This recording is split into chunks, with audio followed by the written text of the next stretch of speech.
नमस्कार दर्शकों, face to face के इस अंक में आपका स्वागत है। जैसा कि आप जानते हैं कि हर बार स्टूडियो में हमारे साथ कोई ना कोई नई शख्सियत होती है, उसी तरह आज भी हमारे साथ स्टूडियो में मौजूद हैं डीसी जम्मू सिमरनदीप सिंह, जो कि बड़े ही होनहार और नौजवान है और उनके अंदर जज्बा है कुछ कर दिखाने का, कुछ करने का। युवा पीढ़ी है।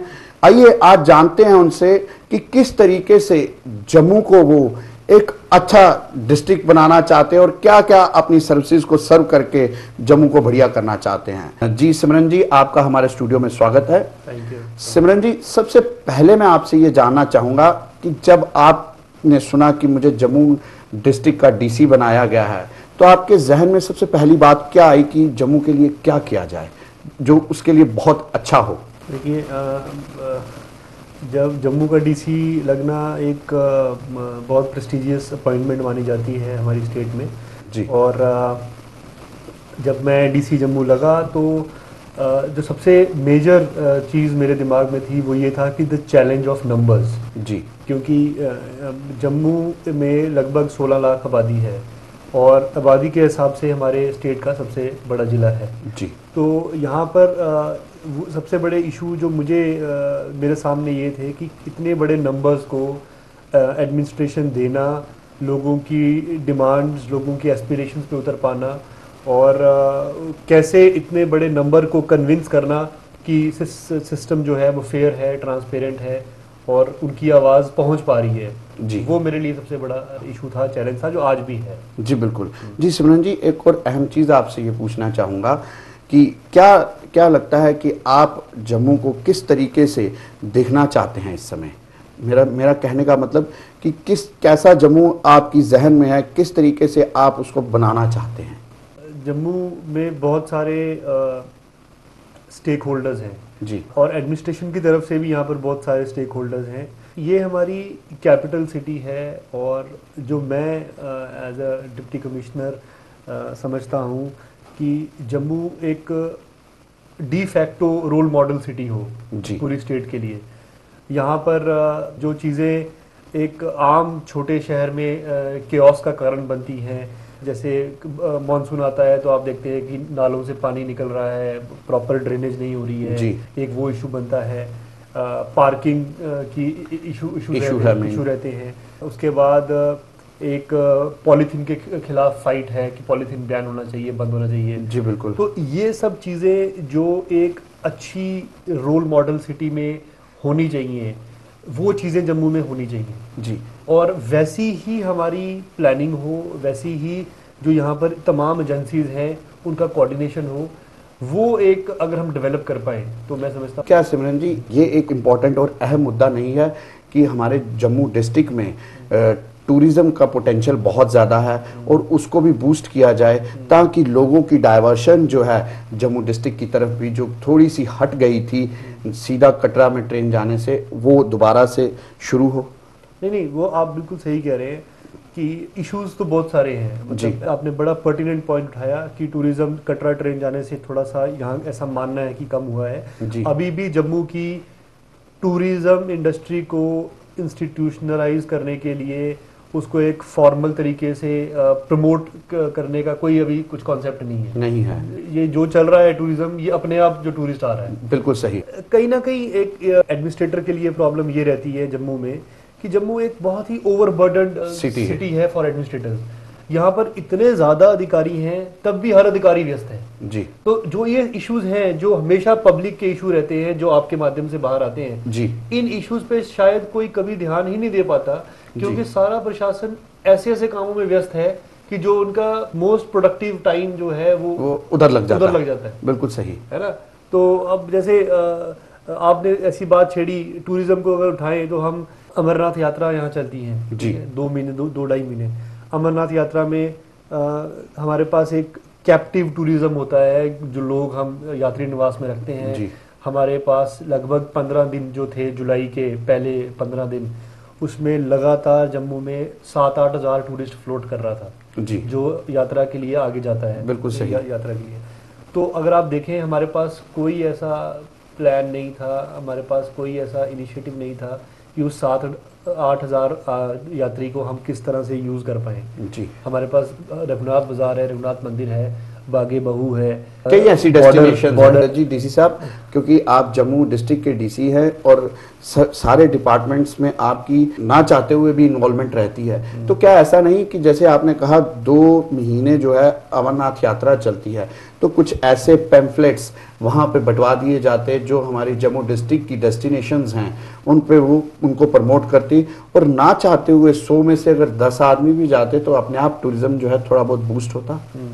नहीं, आप बिल्कुल सही कह रहे हैं। ये ऐसा जो आने वाली यात्रा है उसमें हम कर सकते हैं जी। एक तो मैं यात्रा के केवल कोई 10-15 दिन 20 दिन पहले ही मैं आया और यात्रा के बिल्कुल बीच में मैं उतरा, लेकिन ऐसे पॉइंट्स हैं और इसमें एक कोऑर्डिनेशन बहुत इंपॉर्टेंट है। कुछ कोऑर्डिनेशन है जो हमें करना होगा, बेहतर करना होगा और हम करेंगे भी, कि कैसे हम साल को डिवाइड करके कब कब टूरिस्ट हमारे यहाँ आता है उसको हम अपने डिस्ट्रिक्ट को कैसे दिखा सकते हैं, वो सब चीज़ें करने की ज़रूरत है। जी सिमरन जी, आपके माध्यम से आप यहाँ आए हैं तो हमारी जनता ने कहा था कि जब भी आपके पास जम्मू डीसी आए, क्योंकि वो बड़े होनहार हैं, उन तक हमारी बात ज़रूर पहुँचाएं। उन्होंने ये कहा कि बाहर से या हम लोग ही जम्मू के लोग ही कई बार हमारा मन करता है बॉर्डर टूरिज्म, बॉर्डर पे देखने के लिए कि क्या है, बॉर्डर टूरिज्म को प्रमोट करना, जैसे वाघा में बॉर्डर टूरिज्म को प्रमोट किया गया है, तो हम उस मुताबिक ना करके लेकिन फिर भी यहाँ सुचेतगढ़ में उसको प्रमोट कर सकते हैं। तो लोगों का मानना यह है कि जब डीसी जम्मू आए तो आप उनसे ज़रूर इस बात को कन्वे करें कि इस पे पर्टिकुलर ध्यान देखें, क्योंकि बाहर का टूरिस्ट भी जो आता है वो वहाँ जाना चाहता है, लेकिन जब कुछ उनके लिए वहाँ फैसिलिटीज़ मुहैया नहीं होंगी तो वो किस प्रकार दिख पाएंगे।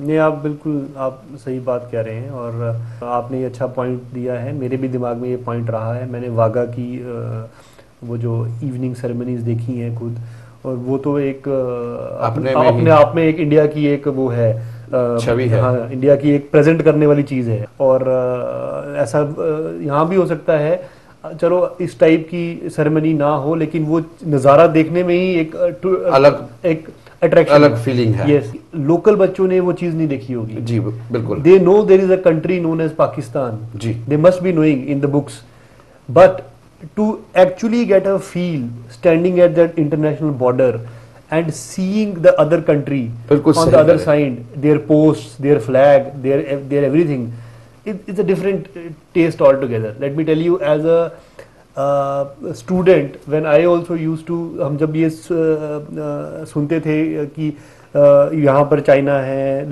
लद्दाख में चाइना है और वहाँ पर ये है, पाकिस्तान है, और अब जब हम जाके देखते हैं, इस नौकरी के कारण हमें ऐसी फैसिलिटी मिली है कि हम वहां जाके देखते हैं, तो एक अलग ही नज़ारा है। और एक जो वो बच्चा हमारे अंदर होता है ना, एक चाइल्ड, वो दोबारा जन्म लेता है जी, कि अच्छा ये रियलिटी है, अच्छा यहाँ चाइना है, यहाँ तिब्बत है, ये इशू है, ये पाकिस्तान। तो वो जो एक आपको फीलिंग देता है, एक एजुकेशनल आपको जो एक अपबीट अपलिफ्ट देता है, वो बड़ा इंपॉर्टेंट है। जी बिल्कुल सिमरन जी, आप बहुत सही कह रहे हैं। आपसे एक अहम चीज़ और पूछना चाहूँगा कि इस समय मानसून का समय है, बारिशें चल रही है, जगह जगह सड़कों में खड्डे पड़े हुए हैं, टूट गई हैं कई जगहों से। अब बरसात में ये तो सबको पता है कि इसको ठीक करना बहुत मुश्किल है, लेकिन इमीडिएट उसको रिलीव करने के लिए कि कोई प्रॉब्लम ना हो, तो क्या कदम उठाए गए हैं एडमिनिस्ट्रेशन की तरफ से? जैसा आपने कहा कि मानसून के कारण सड़कों में प्रॉब्लम्स आ जाती हैं। पॉटहोल्स तो हैं ही है, कई जगहों पे सड़क धंस गई है जी, वो पूरी, इट हैज़ कोलैप्स्ड, सबसाइडेड। तो वैसी जगहों के लिए तो इमीडिएटली हमें रिस्टोर करना है, क्योंकि उस पर तो गाड़ी चल नहीं सकती, अनसेफ है, डेंजरस है। जो सड़कों में पॉटहोल्स आए हुए हैं उनकी रिपेयर्स का काम एक ऑनगोइंग प्रोसेस है। वो कुछ काम अप्रूव्ड है, हम खुद अभी ब्लैक टॉपिंग नहीं करना चाहते हैं मानसून के कारण, उनको थोड़ा सा एक रिपेयर वर्क कर देते हैं। इसके अलावा भी जो मानसून के कारण जो फ्लडिंग हो रही है, चोकिंग ऑफ नालाज है, ड्रेन्स है, ये एक मैसिव टास्क है हमारे पास, जम्मू म्यूनसिपल कॉरपोरेशन के पास। और इसमें आप देखा भी होगा आपने हाल ही में कि कुछ हमने ऐसे अतिक्रमण, इंक्रोचमेंट्स हटाए हैं जो कि नालों को जिन्होंने सीवियरली चोक किया हुआ था। तो वैसी चीज़ें अब वॉर फुटिंग पे करने की ज़रूरत है। उसके लिए टाइम एफर्ट चाहिए और एनर्जी चाहिए। जी। वो ज़रूर चल रहा है, कई जगहों पे सुधार भी आया है एनक्रोचमेंट हटने से, लेकिन ये जेएमसी को इसको एक मेजर चैलेंज समझना पड़ेगा। लोगों ने इंक्रोचमेंट्स किए जो कि अनचेक्ड रहे। अब जब हम टूर करने जाते हैं तो वो परेशानी क्रिएट होती अब हम देखते हैं कि वो कैसे लोगों ने वो नालों के ऊपर स्लैब्स डाल के अपने कंस्ट्रक्शंस करे हुए हैं, and how did they go unnoticed. बिल्कुल सही। So it is shocking but that is the reality. जी जी। अब अगले टॉपिक पे आए कि आज पूरे देश भर में स्वच्छ भारत का अभियान चल रहा है, तो जम्मू डिस्ट्रिक्ट में स्वच्छ भारत का अभियान जो है अच्छे तरीके से, एक्टिव तरीके से चले। नो डाउट इसमें मानना है कि वो म्युनिसिपल कॉरपोरेशन का हाथ है, लेकिन मैंने आपको फिर पहले भी कहा, आप जो जम्मू डीसी है वो ना चाहते हुए भी हर जगह इन्वॉल्व रहता है। तो आपका क्या मानना है, किस तरीके से आप पूरे जम्मू डिस्ट्रिक्ट को स्वच्छ भारत के अभियान को कामयाब बना सकते हैं? देखिए, अगर स्वच्छ भारत का अभियान जम्मू में चलता है तो ये जो मानसून में दिक्कतें आ रही हैं ये नहीं आएंगी। जी ठीक है। एक छोटा सा मैं आपको एग्जांपल देता हूँ। हम पिछले दिनों एक नाले की मैं सफाई करवा रहा था, जिसमें खुद मैं मौजूद था, इन्वॉल्व थे। हाँ, उस नाले की सफाई करते हुए नाले के अंदर से मैट्रेसेस, पिलोज, थर्मोकोल और उसमें ऐसी आइटम्स, हाउस होल्ड आइटम निकली कि आप शॉक्ड हो जाते हैं कि लोग एक्सपेक्ट नहीं कर सकते कि ऐसा भी होता है। हाँ, अब एक गद्दा जिसपे आप सोते हैं, वो आप जब आपने इसको खराब थ्रो करना है, आप उसको नाले में फेंक रहे हो।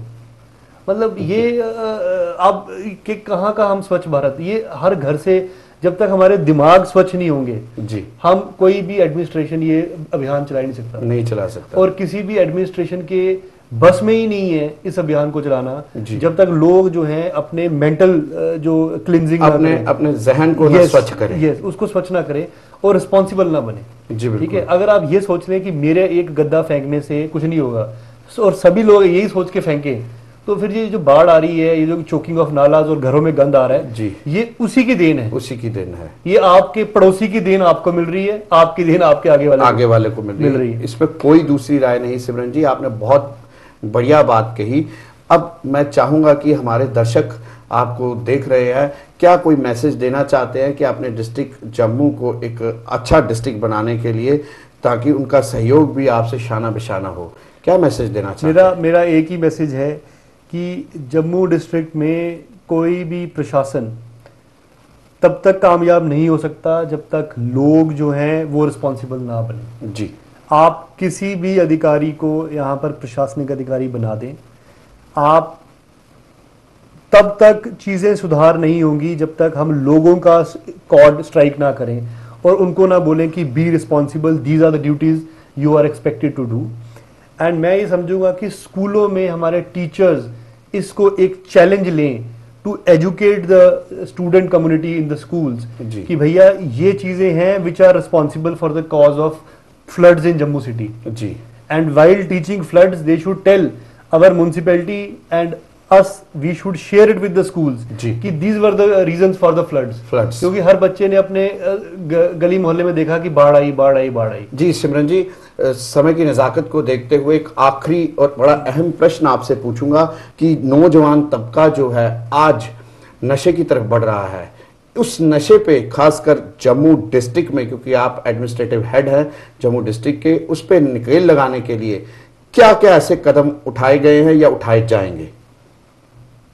नशे की जहाँ तक बात है तो हमारे जो प्रेजेंट आईजीपी जम्मू हैं दानिश राणा साहब जी, उन्होंने इस पर एक बहुत अच्छी मुहिम चलाई है जी, और वो इसके ऊपर काम भी हो रहा है। काफ़ी रैलीज अवेयरनेस कर रहे हैं, वो प्रिवेंटिव भी कर रहे हैं, और उसके बाद में जो पकड़े जाते हैं लोग उन पे भी उनकी कैसे वो हो, और इस पे हमें काम करने की ज़रूरत है। मैं यही बोलूँगा कि धीरे धीरे जो है जम्मू में ये चीज़ स्प्रेड हो रही है, और कुछ पिछले दिनों में कुछ ऐसे लॉ एंड ऑर्डर की घटनाएं हुई, जिन घटनाओं में जब हमें लोगों से बात करने का मौका मिला तो काफ़ी पता लगा कि इसमें ड्रग्स का भी एक हाथ है, रोल है। तो और वो जो सीनियर हैं, एल्डर लोग हैं सोसाइटी के, वो मानते हैं कि ये चीज़ फैल रही है जी। तो उसके लिए आई थिंक हमें हाथ मिलाने होंगे और हमें जॉइंटली काम करना होगा, पुलिस को और हम सभी को मिलके। सिमरन जी, इसी के साथ आपसे विदाई लेंगे। दर्शकों, फिर हाजिर होंगे फेस टू फेस के नए अंक में। तब तक के लिए धन्यवाद।